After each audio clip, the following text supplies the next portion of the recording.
আপনার বাড়ির বাস্তু কিন্তু আপনার হেলথের কিন্তু নজর রাখে।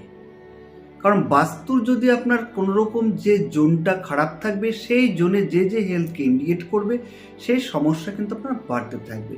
বিশেষ করে বাড়ির দক্ষিণ পশ্চিম অর্থাৎ সাউথ ওয়েস্ট, এই সাউথ ওয়েস্ট যদি ডিস্টার্ব থাকে তাহলে দেখবেন আপনার পায়ের সমস্যা, বিশেষ করে যাদের পায়ে সাইটিকা বাত রয়েছে বা এমনি যাদের পায়ে ব্যথা আছে, সেই ব্যথা কিন্তু বাড়তে শুরু করবে। কোনো রকমই কিন্তু মেডিসিন খেয়ে কিন্তু আপনার সারবে না, সে কিন্তু প্রচণ্ড পরিমাণে আপনাকে সমস্যায় ফেলতে শুরু করবে।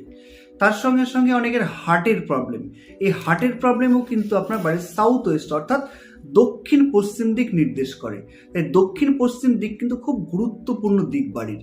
এই দক্ষিণ পশ্চিম দিককে কোনো রকমই কিন্তু আপনার ডিস্টার্ব করা যাবে না। এখানে কাটিং, বিশেষ করে বাড়ির দক্ষিণ পশ্চিম দিকে মিসিং না থাকে, দক্ষিণ পশ্চিম দিকে টয়লেট না থাকে এবং দক্ষিণ পশ্চিম দিকে যেন কোনো রকমই আপনার গ্রিন প্লান্ট